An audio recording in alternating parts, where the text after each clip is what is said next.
Well, a very good morning to you waking up to us. This is the KOKOLIRIKO live show on Western TV, channel 477, that is on StarTimes, and channel 0073 on Zuku, wherever you're choosing to watch us from. We do not take it lightly.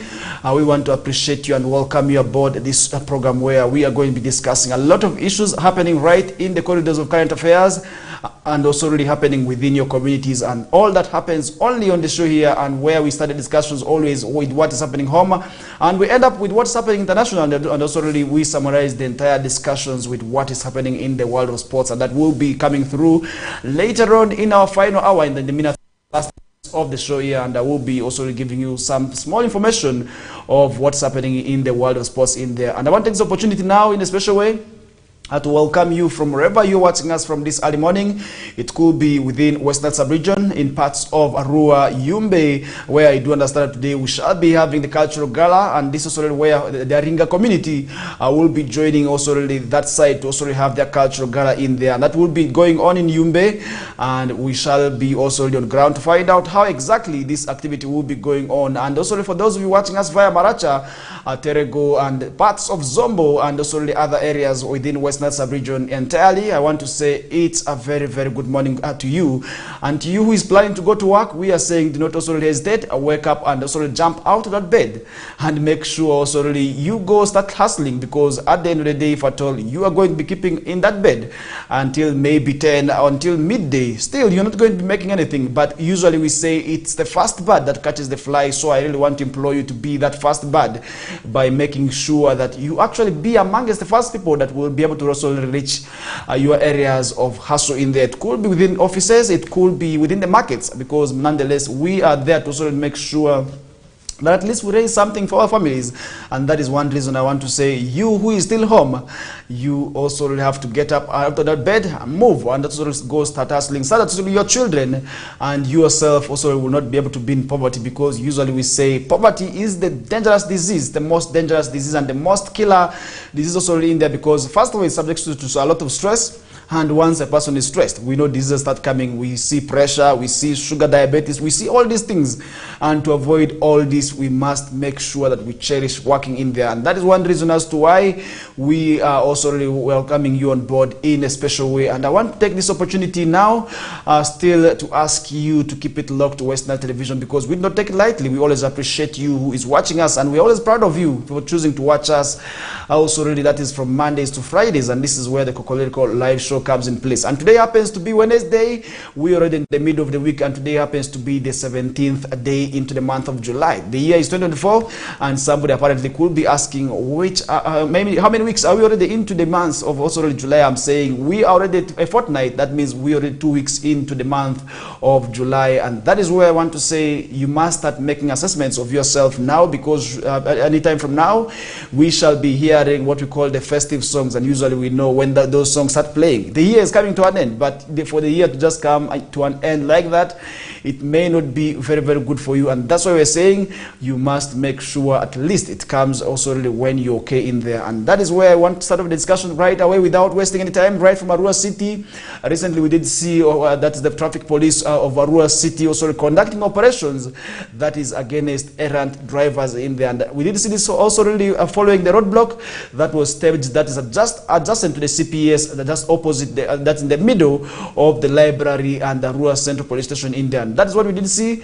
as 42 vehicles also were impounded in that area in there. And that was the operation. We did see that traffic jam where the traffic police also was checking for a number of activities to also make sure that those drivers who on the road are actually the ones who actually qualify to be on these roads, and then the vehicles also already, which also already supposed to be on these roads, are actually the ones that are meant to be on this road, because sometimes we do understand that vehicles which come on these roads are not meant to be on these roads, and you find somebody also just there with a vehicle that has over 7 tickets. And this is something we did see happening really that made me a bit worried, because for somebody to have over 7 tickets on one vehicle, then you really wonder. And this is quite common, by the way, with vehicles that keep changing drivers, more so the passengers similar vehicles, you realize that also after this driver committing the sins, it is left to another driver who may also come and still find also similar occurrences and also commit more. At the end of the day, they subject these fines.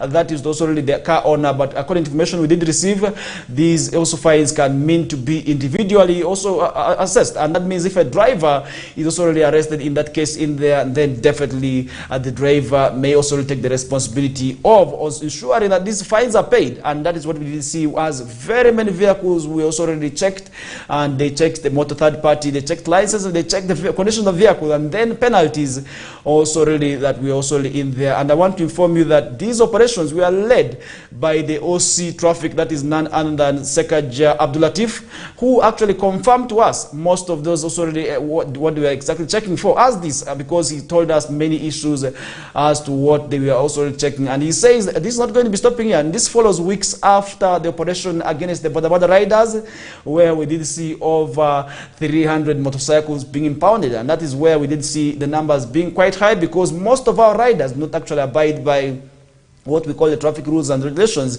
You find somebody riding motorcycle in slippers, another is actually doing the same without putting on helmets.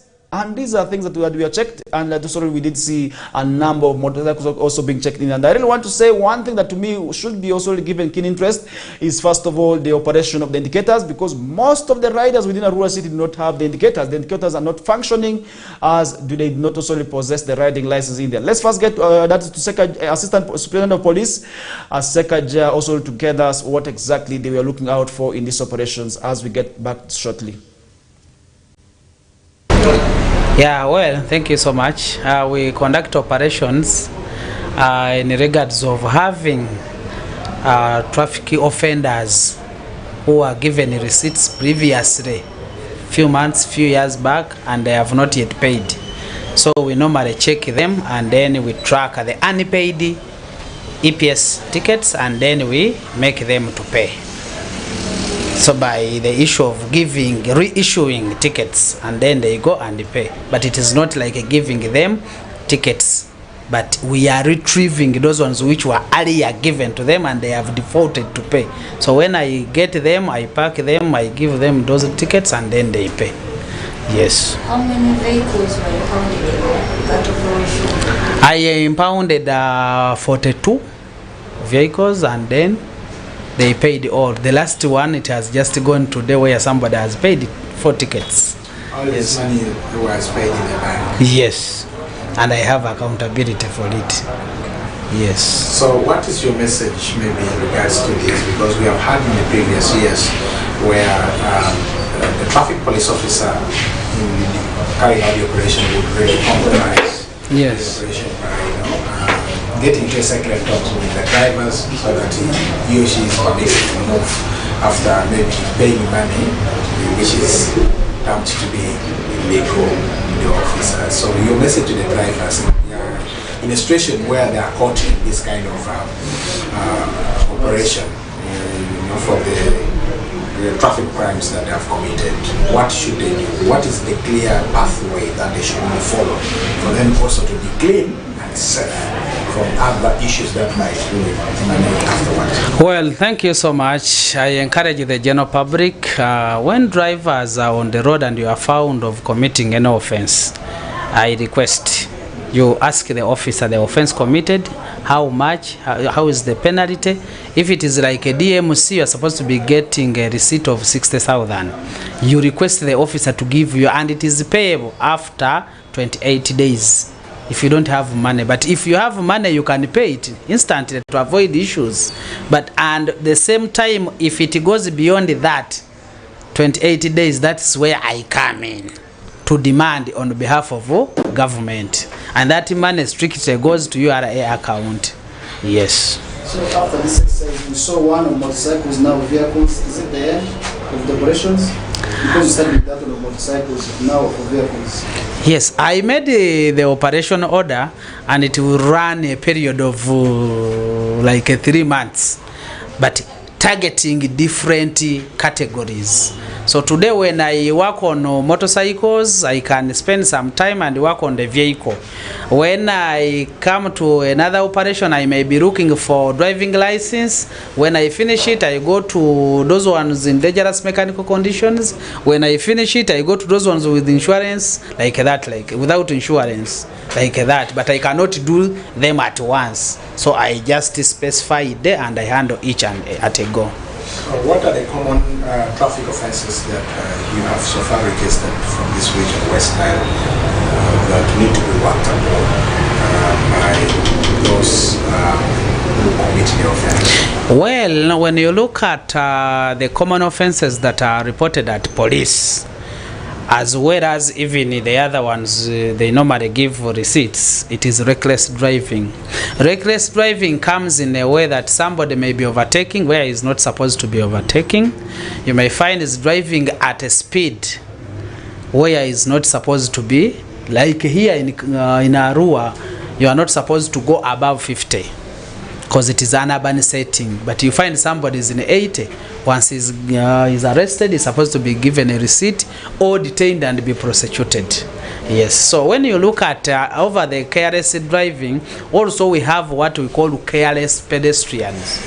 They normally cross wherever they are not supposed to cross. So my humble appeal is that all of them, they are supposed to be what? Crossing at a zebra crossing, where you normally see those white marks on the road. So they should use that. And they encourage the drivers, the all motorists, the moment you reach at the zebra crossing, you are supposed to drive at a slow pace so that you can allow. Because anytime somebody when is at a zebra crossing can cross at any time. So I encourage drivers to observe that. Okay, maybe what is the reason finally for this exercise? What are we aiming at as police? Well, we are aiming at all motorists to be in order. Reason being, if I arrest you without a crash element, I'm just helping you in case of an accident to avoid brain damage. Because we have seen very many, even if you go to the hospital, there is even one who is there, got an accident, and right now the blood went into the what? The brain. So is he likely to be operated because he had no crash element. You find somebody is just there getting damages without any. Many drive or ride in slippers, which cannot help them in case of an accident to do what? To get damages. So I encourage them to be always upright by having crash elements, having driving license. Now when it comes to driving license, you may be no vehicle, which is fully comprehensive. The moment they say that we need A, B, C, D, like a driving license, insurance, and whatever, then we compensate you. If you don't have them, according to the rule of the insurance, they will not be giving you what? Man, and now you start saying police has not what? Helped me. So what I encourage them is to have all the legal requirements that can make them to move on the road. Well, that is the Assistant Superintendent of Police, that is Sekaja Abdulatif, or the OC Traffic, Arua City, also really explaining some of those things that they were looking out for in these operations. But really, as the viewer, what do you think needed to be looked out for in these operations? But to me, as also really as concerned citizen, I must say really those errand drivers without permits also really needed to be arrested fast, because really they are doing a lot of disservice on these roads. And then those drivers who not also really respect the roads also really, and the other road users also really, to me also needed to be also really arrested as well. Because I will give you a scenario. Just a few days ago, I was moving from also really along the hospital lane. One of those drivers who actually parks that's along the hospital road also was just entering the road, and from a long run and heading back. Yeah, that is also really a one-way road. That also really I felt very bad because that road was not also really where he was supposed to connect from. But this person was very confident. What about those who park at oil well? Really, these are our brothers and sisters also who are in there who must hustle. But some of the things really they are doing are very, very much bad. And this is where you must also really say sensitization is actually very key, and also really having them arrested also really should also really at the end of the day also really help in there. But really, I don't know you as the viewer what you think. Definitely, as also really police should continue with the operations, because we are also really being told that these operations will be able to go on for the next 3 months. And for those who have been freed, definitely do not think that it is over, and also really for you to go and commit such offenses in there. And that is where we're stopping the discussions for now as we head in for the first commercial break of the show. My name is Farish Majid. Stay tuned as we bounce back shortly.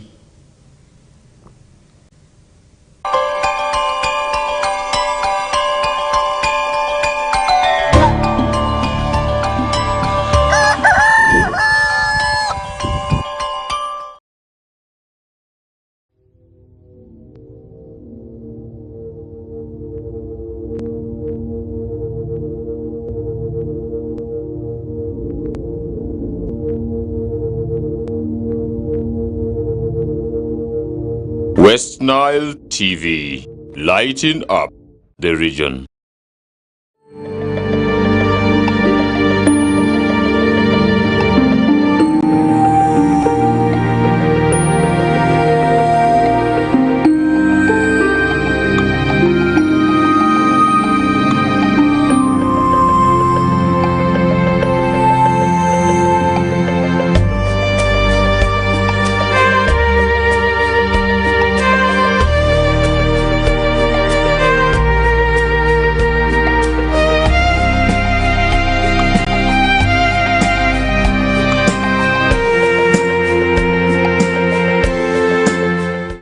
Cameras, check.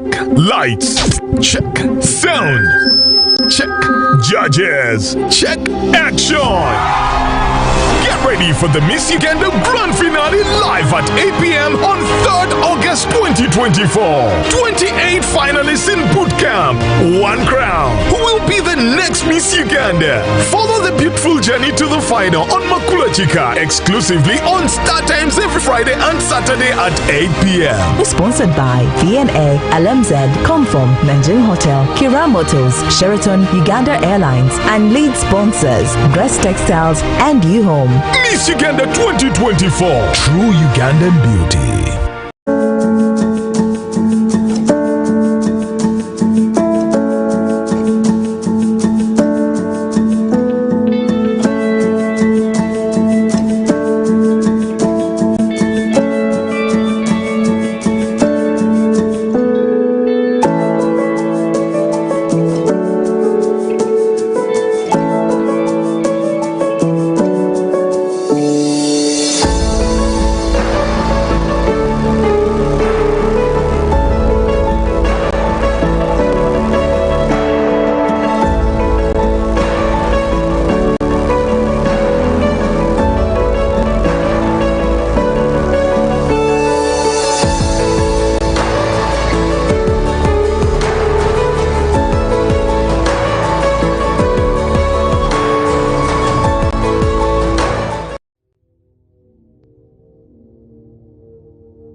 West Nile TV, lighting up the region.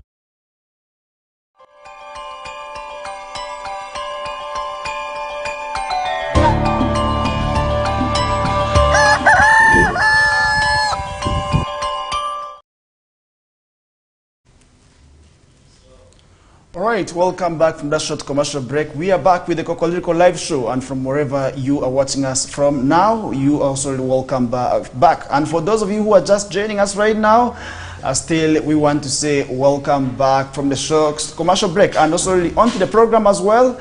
And this is the KOKOLIRIKO live, in case you're just watching us for the very first time. This is the Wednesday edition, and we are also still talking about issues that continue to also be unfolding unfolding. That is on the issues on the world of current affairs and also really within our communities in there. And one thing that we did talk about earlier on is the issue of motorists who are really not abiding by the laws. What exactly do you think as a viewer needs to be done to them? Because many of the times we realize that our drivers, our brothers who are into the driving business, more so those who are doing what we call the passenger business, definitely sometimes already they do not also listen to what the traffic rules and regulations are saying.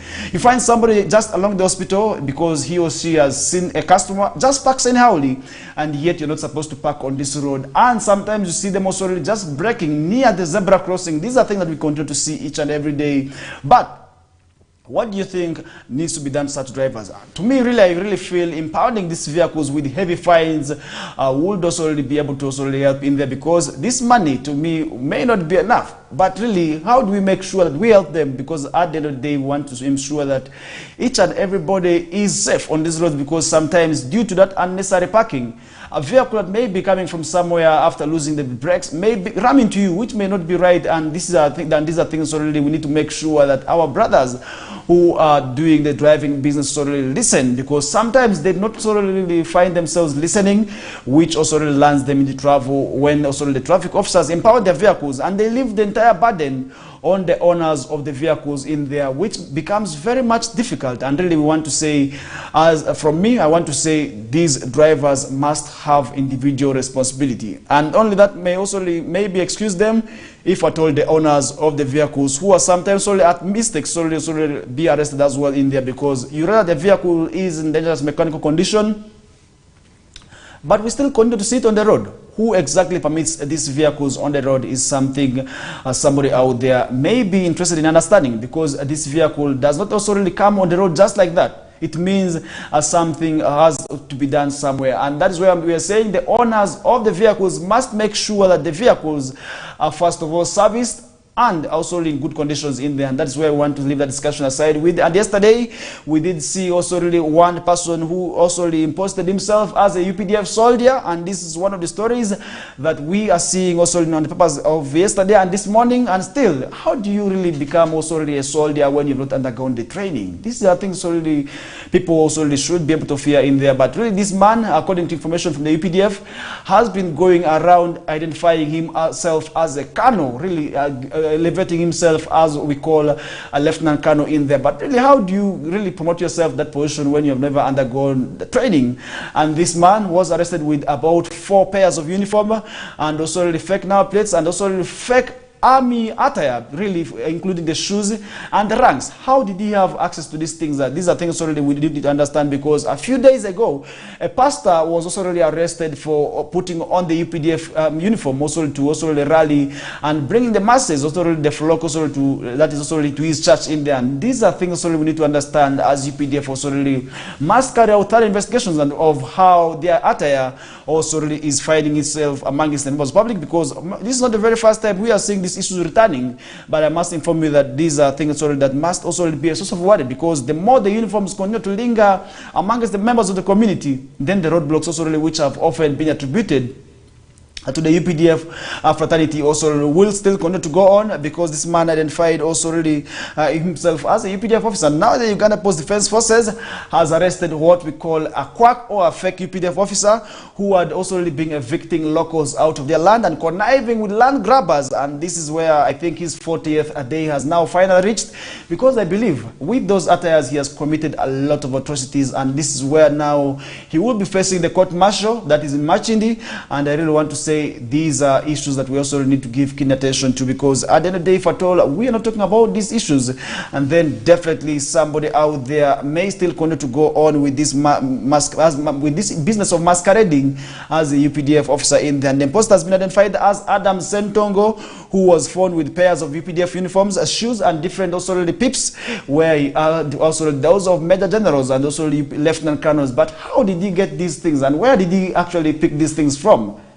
these are things also that need to be investigated. Could he be a deserter? Or really perhaps also maybe somebody who had interest of wanting to become UPDF? But really, according to information we are receiving, this gentleman actually said he had wanted to become a UPDF soldier over time, but due to age, he was not able to also really become in there. But he kept the admiration of becoming a UPDF soldier. Now, could we also really say that UPDF needs to close an eye and maybe give the man chances? He has the determination. I really would wish to say yes. So that also we take him to Somalia, or else we take him to Congo, where the ADF are fighting, and that is where really, if at all he has love, then he has to prove himself, and that is where we are saying this man.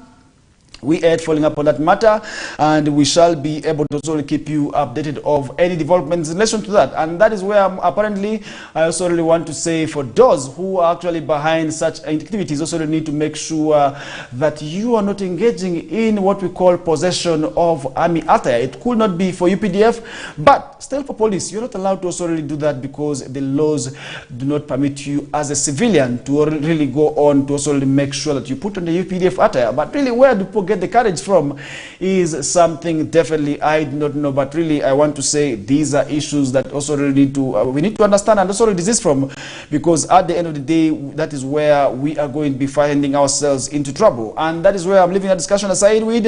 And now let's look at what's happening within the fish business. Remember, over the weeks and over the last months, we have been encountering a lot of challenges where the fish traders at one time also threatened to withdraw their operations in Uganda following heavy taxes, and also issues at the border points where they have been disturbed. And that is where now, according to information we are receiving following a recent meeting, the trade will now officially commence and also continue as it was also going on in Arua City after a meeting with the security operatives recently in there. And really, these are things already we need to understand, because these fish traders employed a number of our brothers and sisters, our mothers and our grandmothers as well, because today we see them also doing the retail business. We have others who are also onto this road to make sure this fish travels, and then we have those other brothers also still from West Nile sub-region, our brothers, our daughters, our sons, who are doing what we call this fish trade right at the source. That is in Sudan.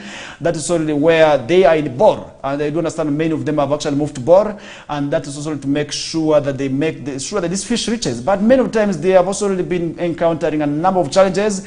Many of them have also already as well been complaining of a number of bad activities that have been also threatening their business, where issues of heavy taxation have been there, where disturbance from some leaders already has been there, and that's already where conflicts have often witnessed also in that group in there. And I remember at one time this group also had to make sure one breaks away, and we do understand that these South Sudanese also are now into two categories. One is called the Leodir and Goy Fish Traders Association, and another is actually one of South Sudanese in general in there. And these are boys who are doing a lot of businesses, and they have actually brought in a lot of opportunities for our young people. And really, for them to close the operations in the city, definitely to me that would be very, very much bad. And today the fish traders already lessened, first of all, the price of fish. Many families that could not be able to afford the tilapia today at least can be able to also really rush out and purchase this one here, because it is a bit cheaper. And that's why we're saying the closer of business for these people in Arua City to me may not be able to solve anything, but we are saying this shouldn't be the case. We need to make sure that this trade that does not also really continue to also really be affected in there. And this is where I want to appeal to the leaders and the responsible stakeholders. We need to create that hospitable and cool environment for the trade to continue going on in there, because it is employing a number of our young people. It is also really bringing a lot of money for government, where also these batches of fish can be taxed also in there. And I do understand a lot of money is actually coming to the city as a result of this fish trade in here. And that is where now we want to say for those who are into this trade, we need to make sure that also really this does not go on. And I want to in a special way appreciate the area member of parliament Tima Jackson also really for making sure that whenever there's an issue also really among the first traders also really he responds. And at one time we did see also really this going on at parliament. And also want to appreciate the central division leadership also for making sure that they work hand in hand, or what we call shoulder by shoulder, with the central also really the fish traders in there, because we do not want to see this business closing. And I really want to see this business continue, and at one time I want to see it grow, because many of our people are actually also really both directly and indirectly also really engaging in this business in there. And that is where I'm leaving that discussion aside with, and I now want to jet in also really where some of the stories we are seeing still within Western sub-region. region, because usually we say east or west. Home is the best, and this is where always our discussions must begin with, right? It's what's happening within the city and also within the homes also in there, and that is one thing also we did see happening as we continue now to follow on this matter that is also happening within the business of the South Sudanese, also the fish traders in there. And that is one thing also apparently I wouldn't also wish to leave out, as we also cannot go on with the show. And as the viewer, I don't know what you think exactly needs to be done also to make sure that this business does not close, because we don't really want to see this business closing, because if it closes, at the end of the day, it is us losing and we are losing all with them together, and which wouldn't be quite good for us in there. And that is where now we want to leave the discussions in relation to that. Now let's get into Nebi, where a section of the PDM leaders are currently on the run and also really have refused to attend the meeting with the RDC, also really over fears of being arrested, also really for irregularities also that was cited in the PDM and other government programs in there. And that is also really something we did see happening, and I really want to say these are issues that we need to give keen attention to, because at the end of the day, these are the same things could be happening in Nebi, but all over. Also, as now the Myoga leaders also really declined to meet, that is Nebi RDC, in fears of arrest over fraud, is another story that I must also keep you reminded of, as the leaders of also really Myoga Savings and Credit Cooperative Organizations, what we call the SACCOs, have declined to meet the Nebi Resident District Commissioner in fear of being arrested over alleged mismanagement of the funds also really for the government program. Authorities have confirmed that, and the RDC's office says it sought to meet the leaders as part of assessing the progress of the Myoga and Capital Development Funds beneficiaries. That's also since 2021, from which also the government gave a lot of monies also really for the circles within the districts also in the entire country in there, but many of them can hardly trace the money, and now others are currently on the run. But what exactly happened? Could it be that the beneficiaries have failed to return the money back? Is another question also really somebody should be asking himself out there, because many of times issues of such nature continue to happen not only within Nebi, also it could be happening also elsewhere. It could be in Karamoja, but what exactly needs to be done? Or else it could be in Gomba, but perhaps what needs to be done? And that's also really where somebody out there could be wanting to understand what exactly could have gone wrong. And I really want to say, people who borrow this money must make sure that they return the monies back, because this is a revolving fund, first of all, where you are supposed to borrow at also at a lesser interest, and at the end of the day, make sure also you refund it back to government, so that government can be able to sort of extend the same money to another beneficiary in there, so that the chain continues, so that the people who are said to be poor can be able to sort of move away from also in there. And just like the PDM, the Myoga was given to groups where poor to come together in groups and also borrow this money. Could it be that the circles who borrow this money is not refund the money back? What exactly happened and what needs to be done to them is another question also really we should be asking ourselves this early morning. But we are saying the same case happening in Nebi could be happening also really in the other local governments within West Nile sub-region, and that's where I want to appeal to the RDCs, who are the head of security, also to make sure that these matters are investigated in there. And I will also come back still and also talk about the same matter in there. And that is where we're saying this money should be able to go to groups, and also make sure that the impact of this money is actually felt in there. And now that is where also really I want to leave the discussions with. And talking about these groups, we are saying poverty and also today criminality is actually resulting as a result of lack of funds.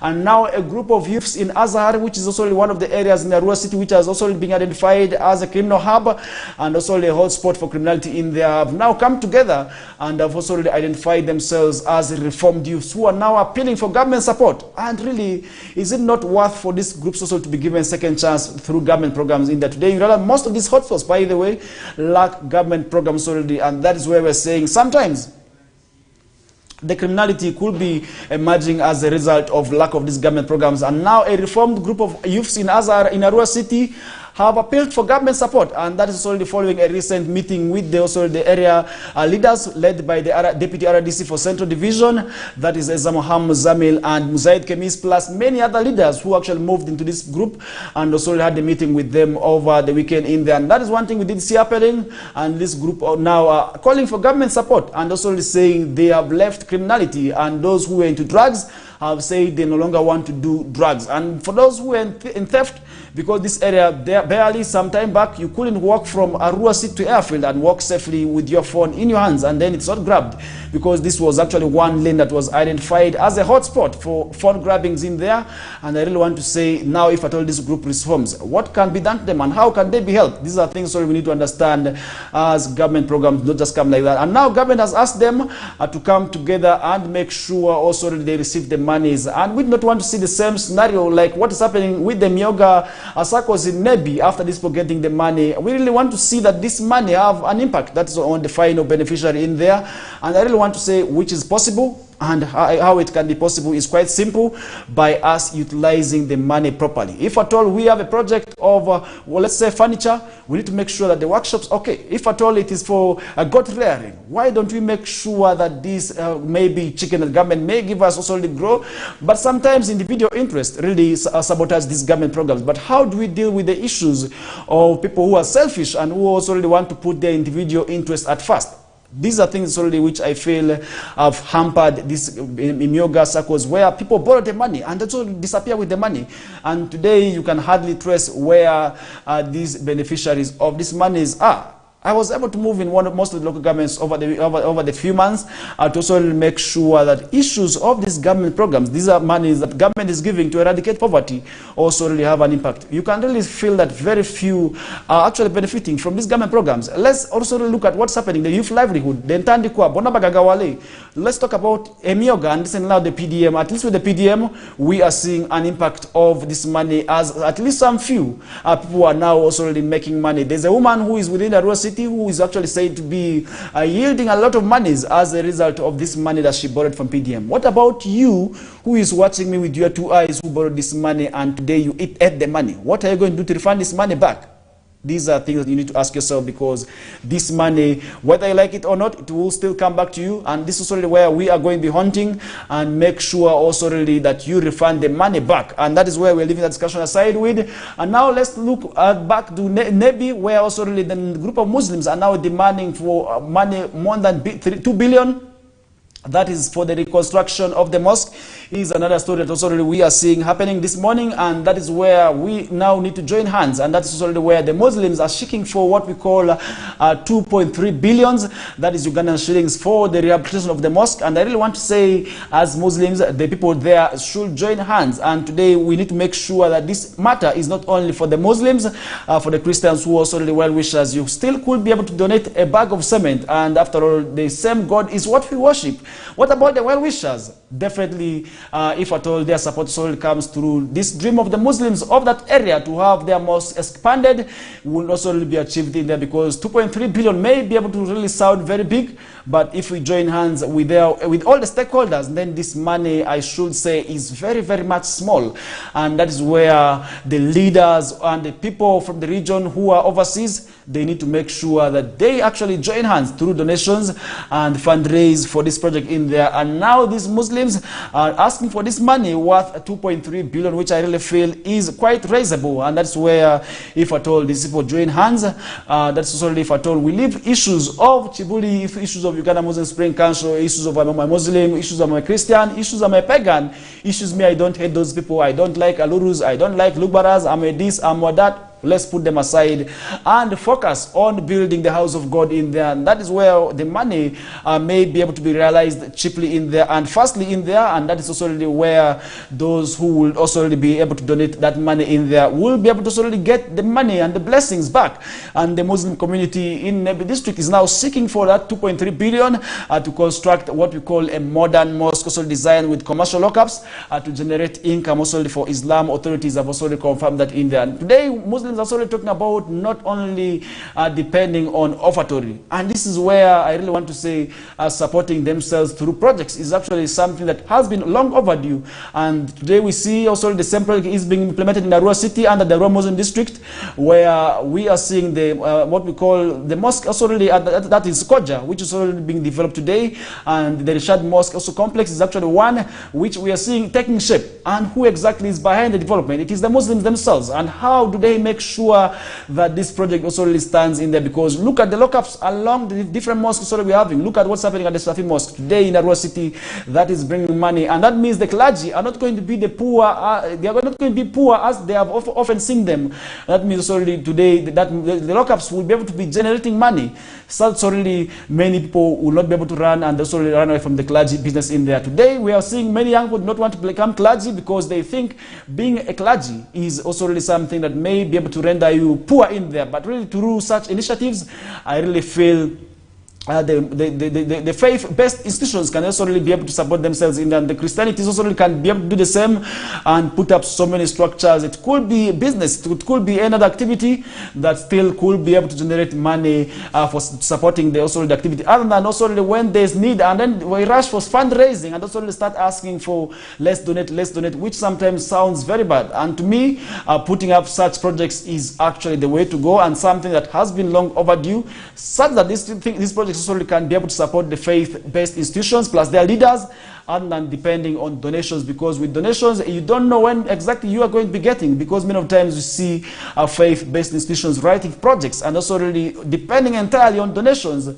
which at the end of the day also really causes a lot of problems. And to me, really, if at all the faith-based organizations also really join hands and also really with the flock and also really donate and put up proper structures and projects also really which should generate money and income also to support the activities, will be quite well and good, and that is the way to go. And not only this shouldn't only remain with Nebi, and I really want to call upon the rest of the Muslim community and the Christians sorely as well to embrace and do the same, so that sorely the leaders, the clergy, the pastors and the imams do not only depend on what we call donations or offertory, so that sorely they can really rush out and pick maybe rent, also the other other small monies from also the projects that they're going to be establishing in there. And that brings us to the end of the first hour, and this is the KOKOLIRIKO live show on West Nile TV. My name is Farish Majid.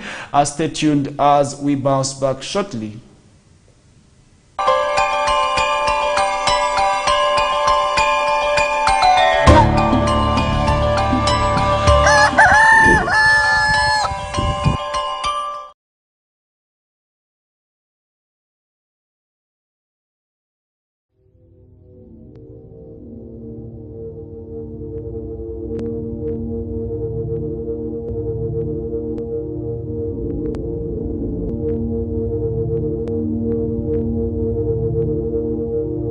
West Nile TV, lighting up the region.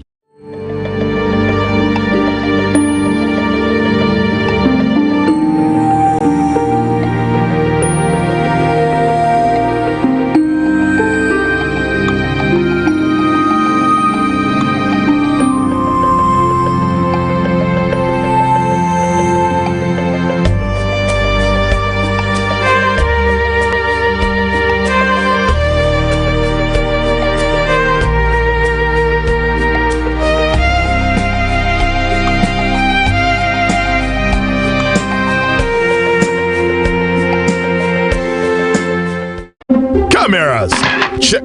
Lights, check. Sound, check. Judges, check. Action. Get ready for the Miss Uganda Grand Finale live at 8 p.m. on 3rd August 2024. 28 finalists in boot camp. One crown. Who will be the next Miss Uganda? Follow the beautiful journey to the final on Makula Chika, exclusively on Star Times every Friday and Saturday at 8 p.m. Sponsored by VNA, LMZ, Comform, Nigerian Hotel, Kira Motors, Sheraton, Uganda Airlines, and lead sponsors, Dress Textiles and U-Home. Miss Uganda 2024. True Ugandan beauty.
West Nile TV, lighting up the region.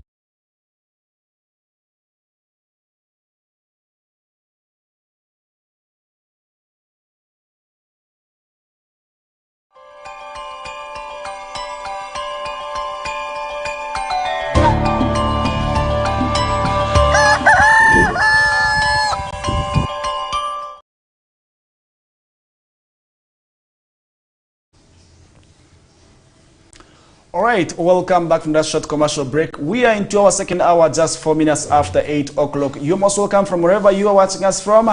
And to you who is just waking up to us, we say a very, very good morning to you and welcome aboard. And this is the KOKOLIRIKO Live on West Nile TV channel 477 on Star Times and 0073 on Zuku, and of course online across all our social media platforms where you can be able to watch us on YouTube, on Facebook, and on X, which is also formerly known as Twitter, and the rest of the other social media platforms, not forgetting that what we call TikTok. We are also in there, and that's already where we are now back to also give you and let you know of what's happening in the corridors of current affairs, and also what is happening within our vicinities, within our societies, because as West Nile TV, our #1 mandate and goal remains, that is to keep the region enlightened, and we are not going to be doing that alone. And that is also where I will be able to need your input. If at all you have anything to say in relation to what we started the discussions with, our comment section is quite wide and open. Feel free to drop the comment in there. For those of you watching us via YouTube, the comment section also is there. We shall be able to reflect the comments on also and share with the rest of the viewers, and also build on it in there, and we are going to be respecting that. And for those of you watching us via Facebook also as well, feel free to still drop the comment in there, and I will also still be in position to check through that comment in there. And now, as we start off the discussions in the second hour with so many issues also continue to happen in there. And remember, we are going to not only limit our discussions to what is happening within Uganda, within East Africa, but we are going to be going international, and that's only where we are going to be doing stories also that continue to happen, that is also on the international scene. And remember, so many issues continue to happen. We are talking about the Gaza war, we are talking about issues of that's a war in where thousands have also been displaced, and in Somalia we also seeing still information leaking from there, and that is where also really we are saying we must also promote and pray for peace, and that wouldn't also be bad if at all we continue to reign in peace in there. And that is one thing also we are seeing. And now let's talk something small about infrastructure, where quite often many people have been complaining about the status of our roads. And in Arua City, 1 billion was earmarked for the rehabilitation of the roads. And how far with the projects? Have you seen an improvement? As the viewer into some of these projects where we didn't see the Mount Wati Road, that is actually the road also connecting what we call Mfara to Ombachi, also heading to Terego in there, picking the lion's share of about 300 million in there. And now this road has also been dug, and we did see the tractor also moving on this road. And not only this road, so many of these roads have also really been earmarked, and we also really let also really given for development in there. And I really want to say these are things already under the road fund, the Uganda road fund, actually, where we did see those monies coming through, because without a proper road, definitely the country may not also really be also going on in there. And now let's look at what's happening where in Kampala, where it is said that court cases are delaying completion of Kampala road projects. Is another story that we are seeing on the papers this morning, and I really feel we cannot be able to sort of leave what's happening in Kampala maybe alone, thinking that it does not affect us, but we are saying this affects us all, because what is happening in Kampala definitely also could be happening within also in there. And now the executive director of Kampala Capital City Authority, Ms. Dorothy Tsaka, has blamed the delayed implementation and completion of the Kampala road rehabilitation projects on multiple factors, among others, which also includes that court cases, where also really we are seeing also on multiple petitions by unsuccessful bidders, a slow mobilization also really of funds by contractors, and delayed release of designs also really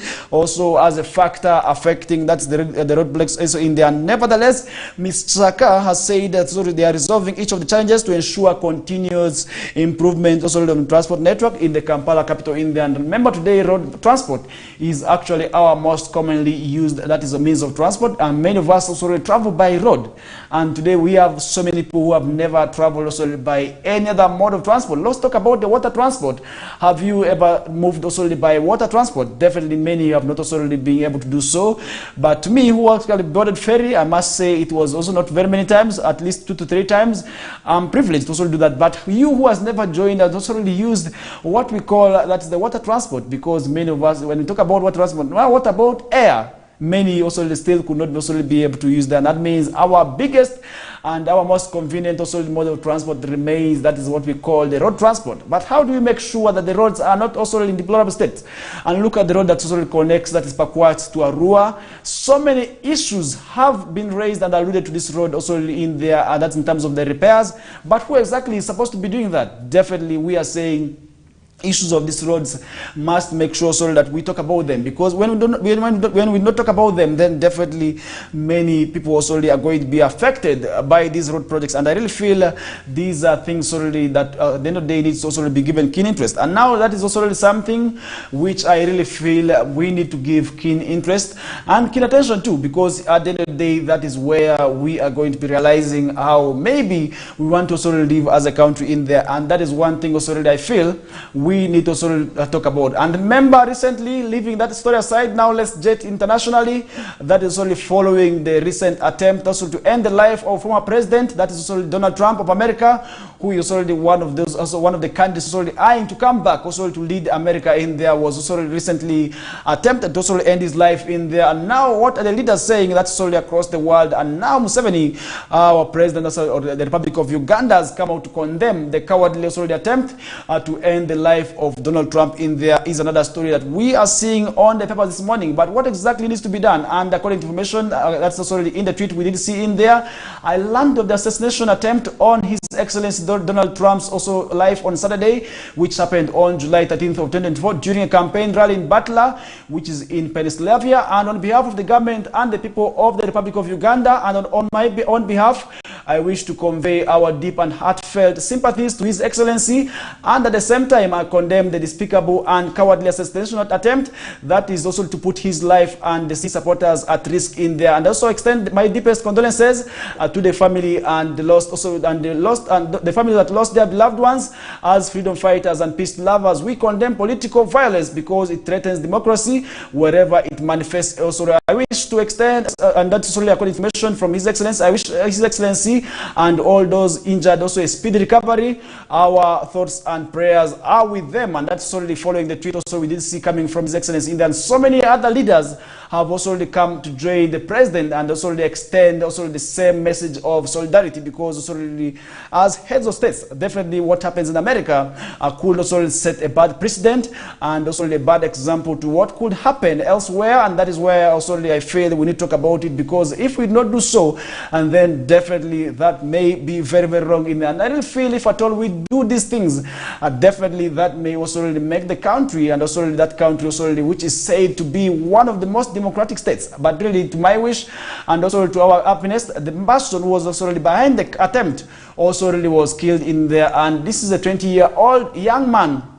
What was his motive and who was behind the same attack in there is what remains unknown, and we could not follow as the FBI also were able and also to also have this man killed in there, and the sniper was able to shoot this man who was also at a position who was just aiming to shoot the man, but really to his wish, maybe it was not his day, as he peeped and also had a turn that was enough to also have his ear be shot in there. And we didn't see him also coming back. That means that this man we're talking about is a courageous and determined person, and he came back to also continue with the rally with the bandage also on his ear there, and that is also something we did see happening in there. And I really feel we need to also make sure that these clashes and also these issues also do not go on. If you do not love me, why do you want to end my life? Just tell me you're not going to vote for me, demobilize me. That is quite enough, other than also really having thoughts of also really wanting to end my life in there. And this is quite wrong, and that's why we're saying if at all you do not hate, if you do not love a candidate, sorry, you must make sure that you do not end end their life. Just demobilize them, join hands, because it's a constitutional mandate also to have also really these people also really not also be part of those issues in there. And I really feel that is one thing also really we need to talk about, because if at all we don't talk about them, then that is where we may find it very, very much difficult. And I really feel at the end of the day that may also really be a bad example to the rest of the world. And I feel at the end of the day what happens in America also really may also really have an example, and also really maybe be very dangerous for what could be able to happen that is elsewhere in there. And that's why we are seeing President Museveni expressing sympathies and also condemning the assassination attempt targeting former US President Donald Trump, who is also already eyeing a comeback. And that is one thing we did see happening in there. Trump was on Saturday hit also in the ear at a campaign also rally in Pennsylvania over the weekend, and this happened. And we did see also on Tuesday, which was yesterday, where President Museveni joined the rest of the global leaders to extend what we call also what we call also sympathies, and also really message of condolence for those who lost their lives in that attempted attack on Donald Trump in there. And that is one thing we did see happening, and I really feel let's leave that aside and now jet in also and look at some of the stories happening in there. And this is already across borders now, where we are seeing government forking another 247 billion fine that is for DRC plunder in there. And who exactly is this going to pay this money? I must say it is also really us who, and when I talk about us, it is us, the taxpayers, because what happens in there definitely both directly and indirectly has an impact on us. And now the government has allocated, that is shillings 247 billion towards settlement of part of the compensation awarded by the International Court of Justice, ICJ, to the people also of Democratic Republic of Congo. And this is where also Uganda was accused of committing a number of atrocities also in their operations in DRC in there. And in 2022 we did see the UN top court ordered Kampala to pay shillings of about 325 million US dollars, which is an equivalent of 1.2 trillion. As damages for the plunder of Congolese mineral resources, also really during a protracted war in the 1990s. But who exactly was behind this? Individually, we need to understand. We need to find out who we are behind. Also really this mineral, also extraction, also really plunder in DRC in there. These are things also we need to understand, because at the end of the day, the plunder and also really that was created also really by these individuals comes back on the taxpayers. And who was there? Definitely that's something also we need to find out and understand who carried out the operations and where the minerals go. Did we benefit as a country from these minerals? Definitely these are things also we need to understand as a country, and these are things also we need to front forward, because if we not talk about these matters, because Uganda is going to be paying these fines for also what we call plundering and looting of minerals that is in the DRC parts also in there, and where ICJ awarded a fine that is for Uganda to pay, that's to DRC, following also the minerals which were taken illegally in there. But definitely I think government of Uganda need to bring those people who are behind this business also to book, because we must understand, we must know them, and more also the commanders who are also given the mandate also of going in there and who carried out the atrocities. We know them, and we need to also make sure that government comes back and also brings people to book, because if that is not done so, then definitely it will be that also the monies that they got illegally from there will also go to waste, and that means also the burden will also go on the taxpayers unfairly in there, which to me is where government of Uganda needs to give keen interest to. And now the background of the case dates back to the Second War, Congo War, when Uganda was accused of illegal mineral activities, human rights violations, and plundering of resources in the eastern part of Democratic Republic of Congo. And the ICJ found Uganda capable of for various breaches of international law, including that's the violation of sovereignty of DRC, leading to long-standing battle also between the culminated also in the significant financial penalty in. And previously, the Ugandan government had paid 752 billion as part of also the settlement part, and the recent also allocation is now shillings 247 billion, which brings also Uganda closer to fulfilling its financial obligations as mandated by the ICJ ruling in there. And however, Uganda is still facing also an outstanding debt of about 301 billion shillings, where the permanent secretary also and secretary to treasury Ramadan Gobi has stated also the remaining amount will be settled in the next financial year, demonstrating also Uganda's commitment to resolving the matter in accordance with the international legal requirements in there. And I feel these are things we need to understand, because if at all we're not doing so, then definitely we are going to be also facing the repercussions of paying this money, which to me also may be wrong. But to you as the viewer, who is supposed to pay this money, and who do you think needed to be also held responsible for paying this money? Because these are huge amounts of money which also now we are paying. What exactly happened in there, and it is also remains unknown. And remember, these are also issues that we also say to be committed in the areas of Garamba and other areas in there. And I feel we need to also keep the viewer also in the know of all this. Only you who is trying to engage in the activity also of such caliber also will be arrested and should be held responsible for your crimes in there. And today we have so many Ugandans who are in the parts of DRC doing so many businesses, but I really feel if at all they do not also really engage in bad activities, that would be well, because we don't want to ruin our reputation. We do not want to ruin our relationship with DRC.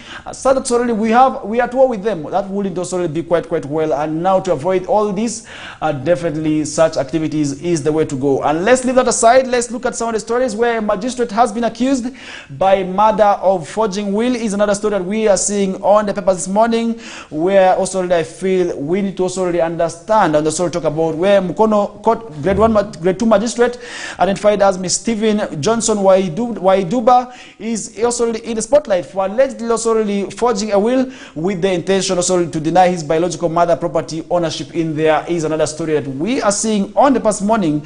And Mr. Waiduba on May 4th of 2023 reportedly secured a letter of probate also from the High Court in Iganga under Administration Court number 11 of 2023, signed by Justice David Batema, indicating also that he was the heir of late Ayazika Yokusani, alias Bakatana Ayazika Yokusani, also Kobuta, a husband also to his mother, Miss Lovista Ayazika, in there. And we did see that happening, where he's said to be have presented a will also he signed with also late Ayazika on 17th of August 2017, giving him authority to manage the estate, which he also presented at the also really what we saw at the aforementioned court, to get also really what we call letters of administration. But really, this brings me to the issues of interest. Why would you want to just also really take something that you did not work for? Why don't you work for your own? Do you think this issue is going to go like that? Because if you're doing something unfairly, trust me, it will still come to haunt you. Because at the end of the day, we are going to be seeing so many fights if at all you sign this will illegally. But what pushes people to also do this is something also really at the end of the day we need to understand and we need to find out. And the property is in the estate also really, the property in the estate include what we call 50 acres of land in Buduba sub-county, in Ikumia sub-county under Luka district with the residential house, 9 acres of land in Kasolo village.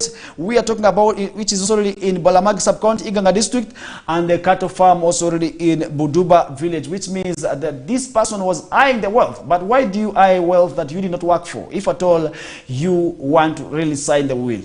Definitely, I must say, the court will still come to haunt you, and that is where, at the end of the day, I really feel we need to also question the young people against such activities, because if you're not doing so, then definitely we are going to be seeing so many young people also still engaging in activities, and others also include plots also in Kaliro town, a piece of land near Buduba Church in Luka district, and another piece of land also in Bukova Trading Center in Luka district. Look at all these assets which somebody is just eyeing to also really pick up illegally through signing the will, which was not also really legal. Definitely, do you think the law, do you think you're smarter than the law? These are things only we need to understand, because we are talking about this magistrate man. Definitely, what about somebody who is out there who may also really eye the same and also really have the same intentions of doing the same?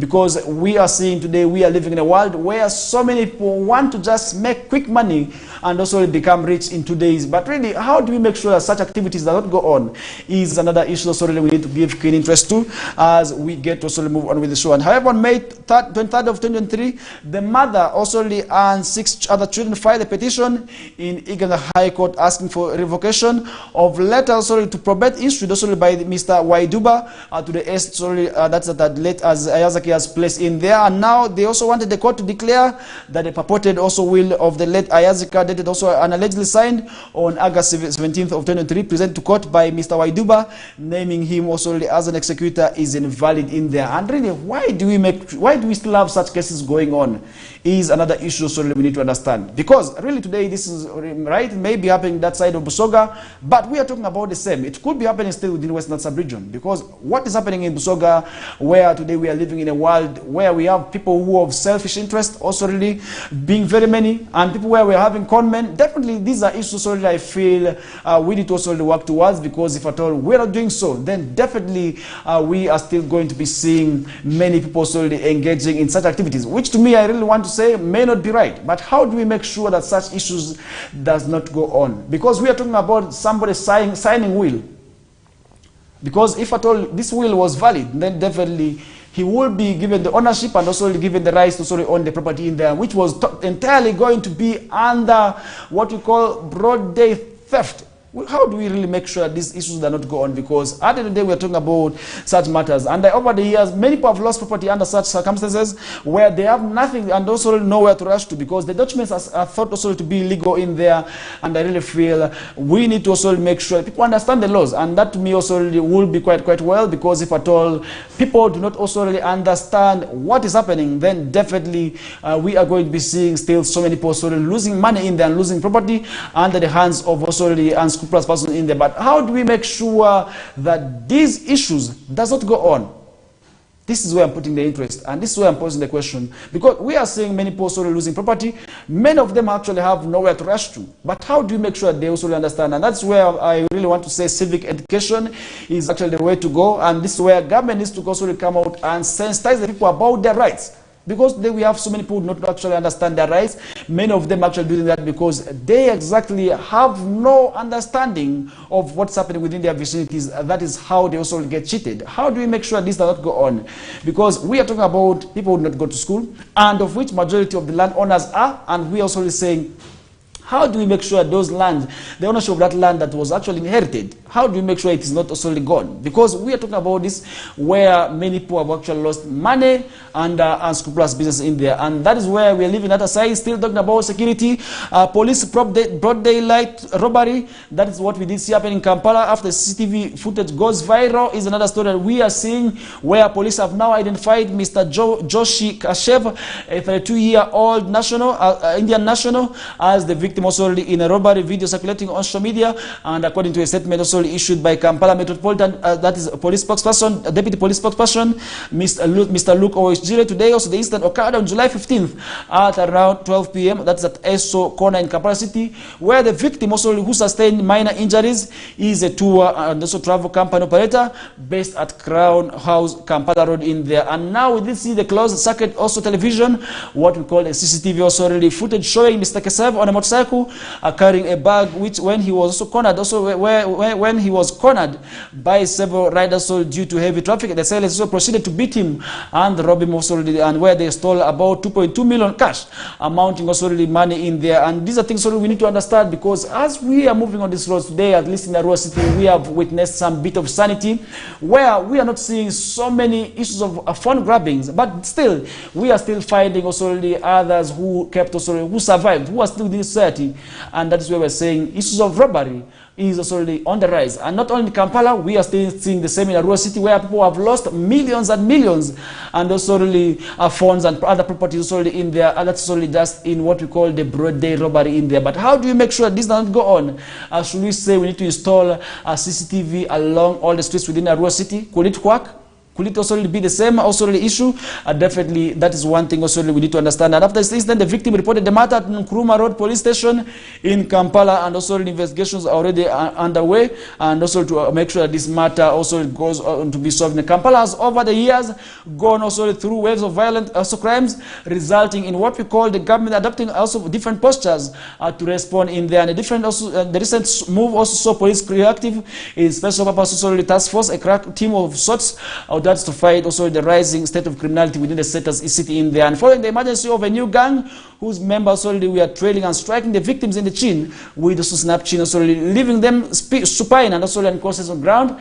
Yeah, I think also the police also can be able to do maybe something that will help the nation and also help those people who are also within the city in there. And that is where we're leaving that discussion aside. And now let's talk something about politics.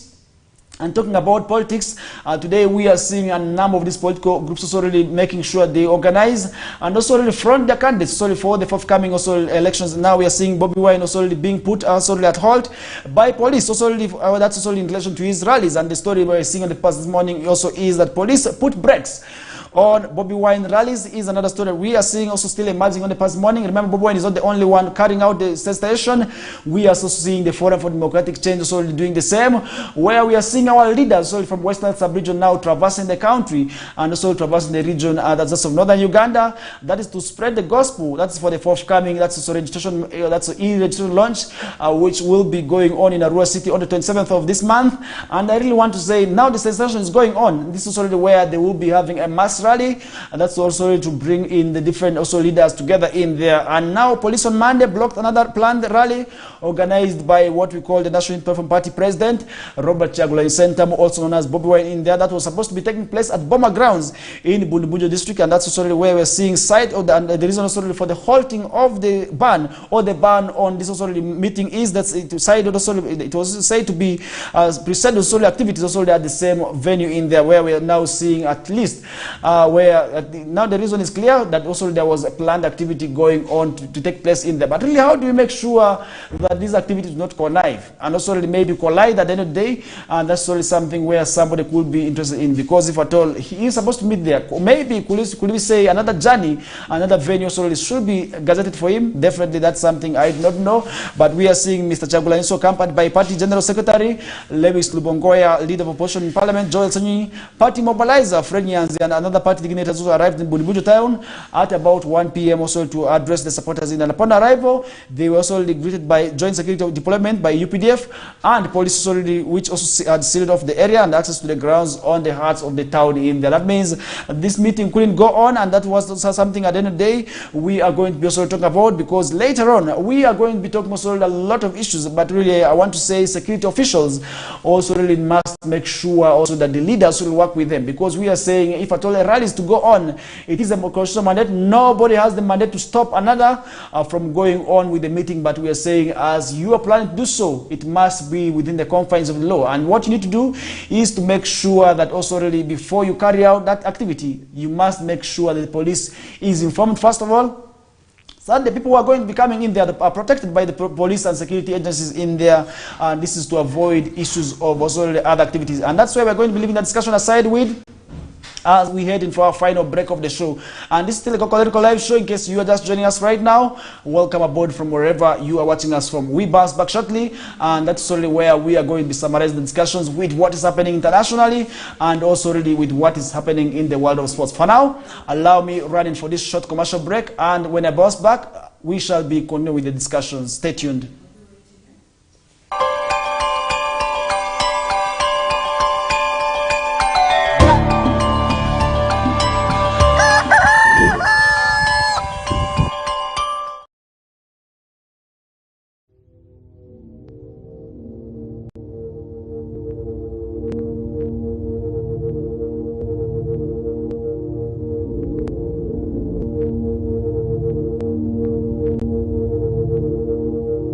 West Nile TV, lighting up the region.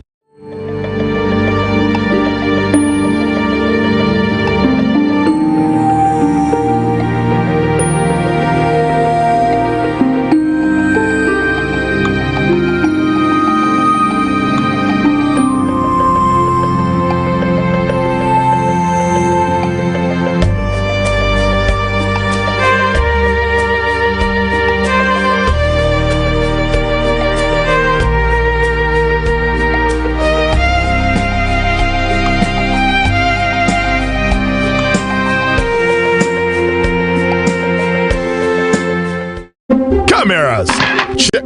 Lights, check. Sound, check. Judges, check. Action. Get ready for the Miss Uganda Grand Finale live at 8 p.m. on 3rd August 2024. 28 finalists in boot camp. One crown. Who will be the next against Miss Uganda. Follow the beautiful journey to the final on Makula Chika, exclusively on Star Times every Friday and Saturday at 8 p.m. Sponsored by VNA, LMZ, Comform, Mandarin Hotel, Kira Motors, Sheraton, Uganda Airlines, and lead sponsors, Grace Textiles and U-Home. Miss Uganda 2024, true Ugandan beauty.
West Nile TV, lighting up the region.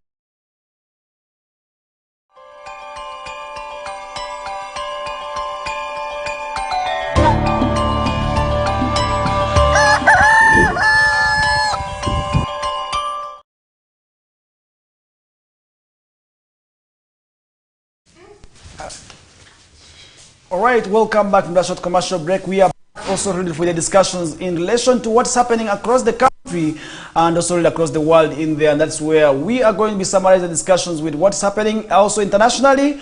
But before we give you that, remember, so many issues really continue to happen in the world of sports. And this is where also really we shall be letting you know of what's happening and what exactly teams are doing. And remember, in the world of transfers, still the teams are now eyeing where also really maybe which players to poach.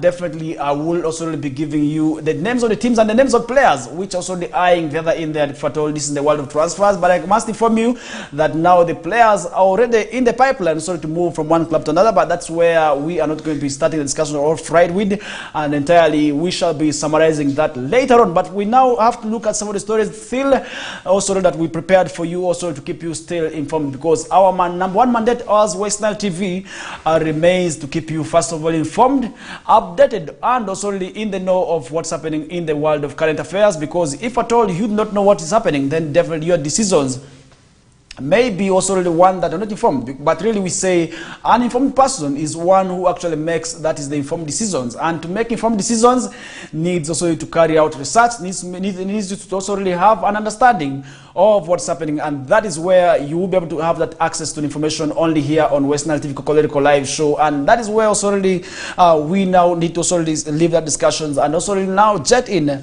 and look at what's happening within also really within the region in there. And I feel we need to also really still talk about issues. Earlier on we talked about the Myoga leaders also really in Nebi, who are also really running away to meet also the RDCs, also following also really fears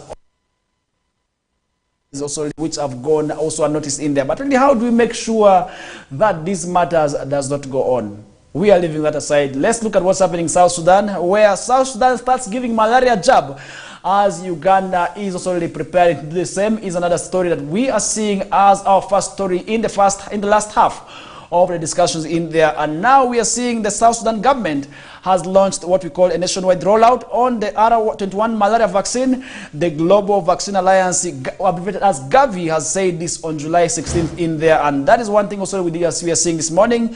With this launch, also the country joins other African countries such as Cameroon, Burkina Faso, that have also embraced the new tool for the malaria fight in Uganda. Also plans to start inculcating children against the leading disease on October of this year in there. But how do we make sure that we talk about issues of malaria? Because malaria remains one of those diseases that is actually killing a number of children, and each and every day at least we are talking about a child who is losing a life as a result of malaria. And if you look at the admissions also, or what we call the visits to these hospitals, you realize that most of them are actually malaria related. How do we make sure this does go on? Is another thing that we need to give keen interest to, because if you're not giving keen interest to, then definitely we are going to be seeing a number of such activities already going on. But many people will continue still to lose their lives as a result of malaria, which may not be right. But how do we make sure that this does not go on? I'm really interested in that, because we are still seeing malaria remaining also one of those killer diseases. Amidst the 7 interventions by government, we have seen people receiving the nets, people are being distributed nets. In other areas, we saw the indoor residual spray. We have still seen people also being told to sleep under the treated mosquito nets, and all these campaigns are still have kept on to go on in vain. But how do we make sure we kick malaria out of the world? Because if at all we don't kick malaria out of Uganda, then definitely we are still losing a lot of money. Because to treat malaria, today you know that many people are actually losing a lot of money to have the malaria treatment there. They are visiting the clinics because malaria is there. And we have been told malaria is actually caused by what we call the mosquitoes in there. But many people who really still do not sleep under the mosquitoes could actually use the alternatives of also maybe the sprays. But all these are really to make sure that people do not also die of malaria. But malaria still continues to remain a burden. And how do you make sure this doesn't go on is another thing that we are interested in. And a statement also released also by Gavi say the launch also really followed the arrival of the first consignment of over 6,445 million doses of the R21 also malaria vaccine in Juba, which happened on the 31st of May this year in there. And that is one thing also we did see happening. And South Sudan will say also South Sudan did this in partnership with UNICEF and also and the World Health Organization, and together with Gavi and the vaccine also Vaccine Alliance in the country, if was to safeguard the health and well-being of its children in there. And we are saying no child should die as a result of malaria in this area, and that's one thing also we need to understand. And now the country also reported an estimated that is 2.8 million cases of malaria, where at least 6,680 deaths were reported, with approximately also 7,630 new cases and 18 fatalities also daily happening in South Sudan. And what does that mean? If you look at the statistics, these are quite a huge amount, and that means there is a lot that needs to be done. In South Sudan has one of the highest malaria incidence rates also in the region in there, and this is according to the statements we are receiving from the relevant authorities. And the World Health Organization has recommended the RTS, that's already RTS S01 and R21 Matrix M vaccines already to prevent malaria in children, and the rollout of the RTS and R21 vaccines will ensure what we call adequate supply to meet the demand significantly for children living also in the region in there. And how do we make sure this doesn't go on? Patience Moshanu, Gavi Senior Country Manager for South Sudan, said this in the statement: the nationwide rollout of malaria vaccine marks what we call a significant milestone in South Sudan's journey to reduce also what we call a devastating burden of malaria and saving the countless children who have been dying as a result of the disease in there. And that's one thing also we need to understand. We need to make sure we join hands as South Sudan also will be implementing, and as Uganda also I believe and also want to encourage the same should also be given keen interest, because if at all we are living and think that what is happening in South Sudan is for them, definitely also at the end of the day when it starts hitting back at us, that is where we may find it very, very much difficult. And I really want to call upon each and everybody out there now to make sure Sudan also get the initiative also having their children vaccinated in there, because for those of you who are watching us via South Sudan, also some of you catch us in the part of Juba, Yei, and other areas just within Uganda in there. Many of you already catch us live in there. But we are saying, if at all you are going to be there, make sure at least your children are vaccinated and also do not also get the disease in there. And that would also mean a lot as we also get to move on with the show in there. And that's one thing also we did see happening. And I really now want to call upon each and every Ugandan out there, also the South Sudanese out there, still to make sure also that they get themselves vaccinated. And they let the children also be vaccinated as well. That would also really mean a lot for us as a country in there. And now that's where we are leaving the discussion aside with. Let's look at where also really UK appoints new High Commissioner to Uganda. Is another story we are seeing on this morning, where the United Kingdom Foreign Commonwealth and Development Office on July 16th announced the appointment of new British High Commissioner to Uganda, who has been identified as Miss Lisa Chesney, whose appointment also already takes effect on October 24th as she replaces what we call Miss Kate Eire. And Miss Eire was appointed at the end of 2019 and assumed her diplomatic roles in Uganda in November 2020 in there. And according to press statement from the Foreign Commonwealth and Development Office, Miss Eire will be transferred to another diplomatic service appointment as Miss Chesney joins the UK's diplomatic mission in Uganda to represent the interests also really of the people in there. And that's one thing also we are seeing also really for the people who are from the UK and living in Uganda, and now they will be having a new commissioner as the current also British High Commissioner in Freetown, Sierra Leone, also has a role also really a role she held since August. Also, of 2021, Ms. Chesney also really has served in various international diplomatic positions, including what we call the Home Office, Head of Office of the Counter-Extremism Unit, leading the COVID-19 also recovery and change efforts in there. And her experience in security is well-versed, and that's sort of something we say may not be undermined, and that means also really she is bringing a new form of experience, which now also really is going to serve the people of UK living in Uganda in there. And that's where we're leaving the discussion aside with, and in addition to our work in the public sector, Ms. Chesney has experience in private sector, having worked also for Courts PLC in various roles, including the European Category Director and Central Europe Marketing Manager from the year of 1995 until 2008 in there. That means also really she is coming with a lot of experience, and we want in a special way also really welcome her to Uganda, as she is also really going to be serving and also really working with the people of the country in there. And that's why we're saying we are leaving that discussion entirely aside, and now to also summarize also still with what's happening where elsewhere. A body of former Burundian President Buyoya repatriated from Mali is another story that we are seeing on the paper this morning, as the body of Burundi former President Pierre Buyoya was repatriated also from his hometown, that's solely on his country, on Tuesday also, which happened yesterday, more than 3 years after he was buried also thousands of kilometers away in Mali in there. That means his body has now officially been moved from Mali to Burundi for another burial, which is going to be taking place in a private function in Buyoya, who was also credited with helping push democracy in the small African nation, but was also accused of involvement in his ancestor's assassination, died in Paris, that is in December 2020 after contracting COVID-19 in there. Later that month, Buyoya, who died aged at 71, was also interred also in the Malian capital, Bamako. He's based also really for 8 years as the African Union Special Envoy to Mali and Sahel in there. And at the same time, we did see a senior Burundian government official said Buyoya also really had the right to be buried in the country, but would not also really be given the honors according to former also state of state because of his sentence against him. And the source also already at the airport, also Burundi's airport's main city, Bujumbura, said the plane carrying his remains touched down early Tuesday morning, and afternoon, sorry.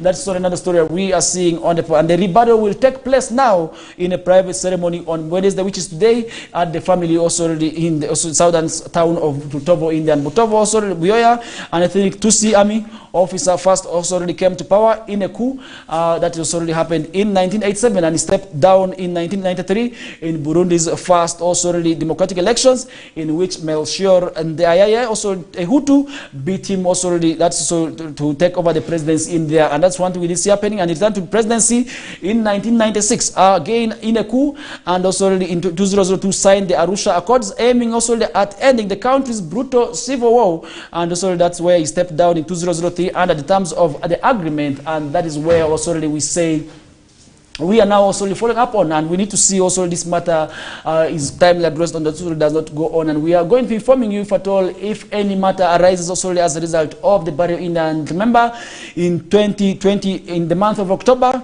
he was also given a life sentence in absentia along with other 18 other defendants over the assassination of Ndandaye by heralding also Tutsi soldiers after less than months in office of being in office in there. And that means he is now going to be buried, but not with the respect of former head of state because of the criminal activities and also cases also alleged against him in there. In 2015, the then President Pierre Nkurunziza ran for third term in office, which sparked protests and also failed a coup, with violence leaving at least 1,200 people dead, while 400,000 fled the country. And Nkurunziza, a devout evangelical, died unexpectedly also in June 2020, shortly before he was due to hand over to that's Evariste Ndayishimiye, a headliner also who had won the election that previous month, and remains also also in power to this date, and that's one thing also we can be able to talk to you about what is happening in Burundi. And now to look at what's absolutely happening in the Somalia, which is in the Horn of Africa. So many issues continue to happen in there. And according to UN,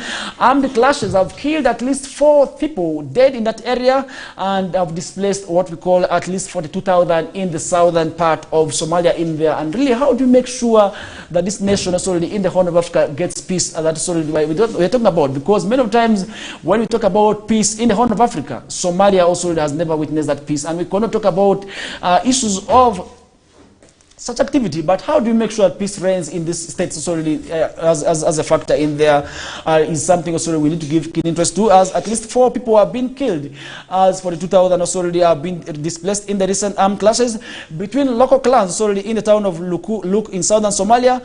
And the United Relief also Agency has said this on Sunday is another story we're seeing, where the Office of the Coordination of Humanitarian Affairs said also the 3-day fighting started on July 5th, also in the ghetto, which was caused by a dispute over land ownership. But really, how do you make sure issues of land ownership does not go on? Because land has actually caused a lot of family disunity among people and a lot of fights in the families. But how do you make sure this does not go on is another story also we need to understand. And the author said that some calmness has been observed since July 8th, also as the armed clashes ceased, also through tensions remain high in that area in there is another story also we need to understand. But how do you make sure that this does not go on? Because Somalia in the Horn of Africa is one of those nations, more than Kenya in there, but has never had peace. And we talk about also the political and also tribal sentiments which have also turned upon the country. And today, up to date, we are talking about the Al-Shabaabs, who are also very, very much affiliated to the Somalia region in there. But how do we make sure these conflicts does not go on, and also really make sure there's an end, at least to the conflicts also really which continue to happen in the Horn of Africa nation? And conflicts over the land and revenge killings also have been also fueling the inter-clan violence in Somalia for years, and also instilling also widespread fear among the populace is another story, also is another reason as to why we are seeing the country not having peace, but with minimal efforts visible to mitigate the violence, leading to numerous fatalities according to the residents in there. And now the OCHA said the down market will also have a significant economic impact on the livelihoods and the people of this region in there, as many will now be hit by what we call food insecurity. But how do we make sure that the people of Somalia get to understand and live together as people of that nation, and also living also as people of different tribes? Because I believe the tribal sentiments have done a lot of atrocities and have done a lot of the service in terms of making sure that these people not live together is another issue. So we need to understand how exactly can UN also come maybe to also make sure that this matter is also really addressed in there. And that is where we are saying, as the viewer, if at all you are just joining us right now, we are just left with about 10 minutes to wind up with the discussion that will be ushering us into the final hour of the discussions. That is also really where we shall be having the Airlines and News Bulletin with Fete Manuel, as also really we shall also really be having another program that will be coming after the Airlines and News Bulletin. That is also really of what we call the Request Hour, as Olivia UG together with DJ Jero also really will be here. That's also really from the hour of 10 until midday. After midday, we shall be having the Lembangia News Bulletin that will be taking us up to 1. After 1 p.m., the Street Talk with MC Sergio Sorele will be coming through. And remember, that will be taking us up to 2 p.m. After 2 p.m., we shall be having what we call the Whistle Time, which is solely for those who love sports. And when you talk about sports, a lot of issues also continue to happen in there. And Arsenal is also happening as well. And so to eye players. And Manchester United also are having players whom they're eyeing. And definitely, I will be giving you a tip of what is happening in the world of sports, as later on that program also will be coming also still to keep you informed and also entertained of what's happening in the world of sports. And that will be taking up to 2 to 3 p.m. And after 3 p.m. we shall be having what we call the movie time. That will be starting from 3 to 5 p.m. And later on the Chuku Chuku with DJ Mosh Hassan, the Big Brother, and Liz Honey also really will be coming through, take us from 5 until the hour of 7 p.m. And after 7 p.m. that is when we shall be having the Nilecast News Bulletin. And that is also with the Okumuringa Christine that will be coming through at 7 p.m. And that is where our programs already are in place. And that's how the programs will be running in the due course of the day. And I really want to say, you who loves already wanting to understand issues across the different spheres of life, then definitely Western TV is actually there to do that for you. And that is where we are leaving the discussions aside with. But before we get to give you what's happening in the world of sports, remember in Gaza, we have also received information as at least 48 have been killed in 3 airstrikes as in 1 hour. That is also in Gaza is another story we are seeing also as an update from that area, in that as at least 48 people were killed also in 3 Israel airstrikes in less than 1 hour on Tuesday, as also Gaza's civil defense agency has confirmed that in there. Now the attacks killed at least 25 people at the UN also really run school that's in central Gaza's Nuseirat area. 18 were killed also really in southern Khan Yunis, and also 5 people were killed in also Beit Lahnia in northern Gaza, according to reports that we are receiving from that area in there. That means also really we need to have the people of Gaza in our prayers also really. We need to make sure that peace at least reigns, because we talk about also that area. That means also really there's definitely our intervention that needs to be done so, and that would also really maybe mean we have peace in that area in there, and that's really quite simple through our prayers. That is quite also really possible in there. And now let's leave that aside. Let's look at what's happening in the world of sports. Trent Alexander-Arnold is interested in signing also really for Real Madrid this summer, as reported also really by Pepper Talk also in that the Liverpool right back is also really at the verge of also leaving the Reds also in there to join the Spanish side Real Madrid, who are the giants in there. That's also another story we are seeing. And remember, yesterday we did also see Real Madrid unveiling Kylian Mbappe also really officially joining also the club in there, and this where he was given shirt number 9, and we are now seeing also Trent Alexander-Arnold, one of those prolific also the right backs also threatening to join in there. And remember, we did see him also featuring for England here, and that's also in the Euros, where also they lost at the finals in that. That means also now he will also have interests of joining what we call the Real Madrid giants also in there. That's where we're leaving that also aside. More details that will be coming through on the whistle time.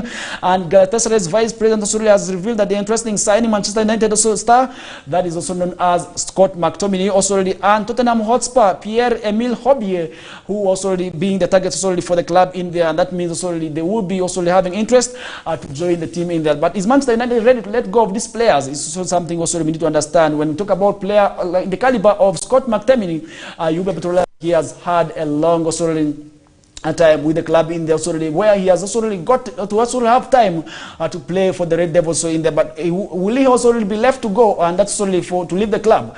That is definitely something also really we are yet following up on, as Manchester United is also really looking forward to signing also really very many players in there. Now that's where we're leaving that side.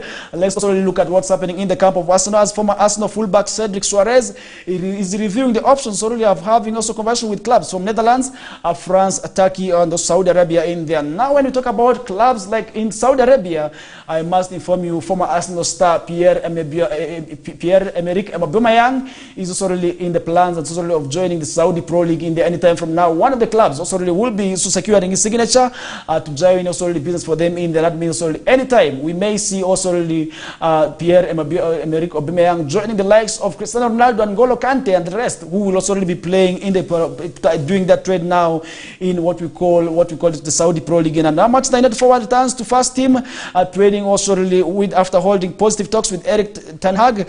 Now we are seeing the star in the names of Jadon Sancho has now resumed training as part of Manchester United squad that will also travel to Norway for the friendly game against Rosenborg on Monday, having resumed training a few days later on. Now the player in the names of Jadon Sancho, remember he had a wonderful time with German side also really, that is also really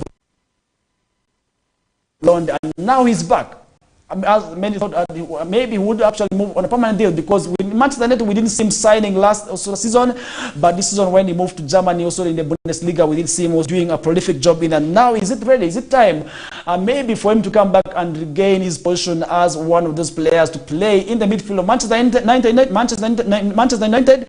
Is another story also really we are seeing on the paper this morning, and that's where also really we need to summarize discussions with what's happening in the world of sports, as Enzo Fernandez also really has released a statement on video posted also on Instagram, where the video that was posted after Argentina triumphant victory over Colombia, where he was singing songs with offensive and racist language also in there. And that means also really he will be also really be charged for these activities also in there. And that means also really if at all indeed he did that, then definitely that is also really something that may be very much for the player, which we are seeing on the screen, who was actually one that was what we call the Copa America recently. And remember, they also really winners of also really so many activities in there, and World Cup is actually one. They also did one, and that means we are now following up on this player. But really, is it right for this player to also really go on and also release racist attacks? Is another thing also we should be interested in. And and that is where we're leaving the discussion aside with, as we get to finally summarize the discussions with what is happening in the camp of Olympic Marseille, where Olympic Marseille have been given green light to that sign and also have this signature of Marshall Greenwood.